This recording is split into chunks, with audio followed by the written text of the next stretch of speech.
Petang ni Pak Su nak bincang sikit tentang kortisol ya. Kortisol ni ialah sejenis hormon stres ya, hormon utama stres ya, yang dihasilkan oleh kelenjar adrenal. Kelenjar adrenal terletak di bahagian atas buah pinggang kita ya.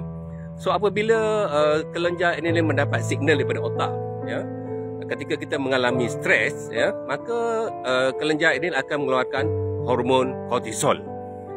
Baik.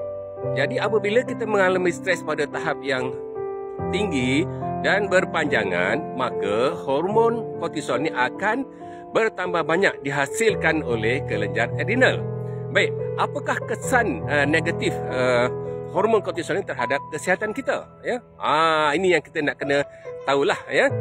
Jadi bila hormon kortisol ni dirembeskan oleh kelenjar adrenal dan masuk ke dalam sistem darah kita, dan dia akan dialirkan ke semua organ-organ dalam badan kita.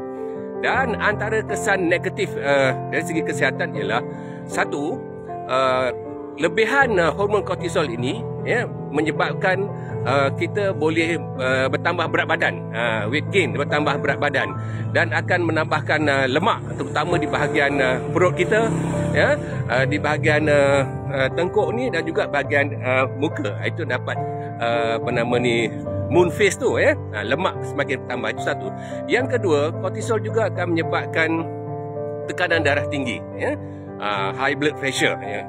Dan dalam masa yang sama, kortisol juga akan menyebabkan berbagai sakit-sakit ataupun implikasi ataupun risiko kepada penyakit jantung ya.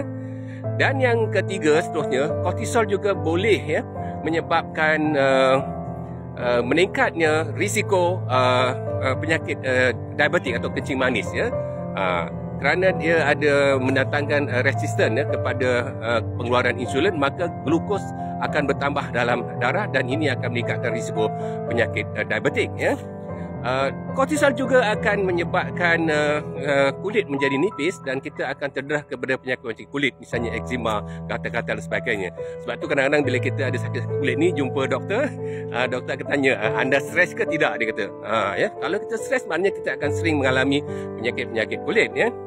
Di samping itu, ya, kortisol juga dikatakan boleh menyebabkan kita kurang fokus dan juga memori kita ataupun ingatan kita akan menurun. Ini dari segi kesan psikologi ya.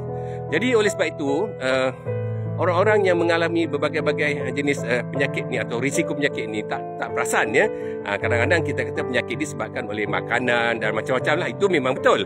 Tetapi kita tak perasan bahawa stres yang kita alami ya, stres yang berpanjangan, stres yang kritikal akan menyebabkan hormon kortisol bertambah dalam sistem darah dan menyerang organ-organ badan kita dan menyebabkan kita mendapat risiko berbagai-bagai jenis penyakit. Oleh sebab itu, macam mana kita nak pastikan kortisol ni berada di tahap yang normal? Kalau normal okey, tapi kalau dia dah melampaui tahap normal ya, bertambah banyak, maka dia akan beri kesan yang negatif kepada kesihatan fizikal dan juga kesihatan psikologi kita. Oleh sebab itu, pastikan kita kawal stres yang kita alami, dan kalau boleh kita bebas stres lah. Bebas stres itu hampir mustahil, tetapi kita boleh kawal ya. Kerana kalau kita stres, maka kortisol akan bertambah dan risiko kita untuk mendapat berbagai-bagai penyakit adalah semakin tinggi. Terima kasih.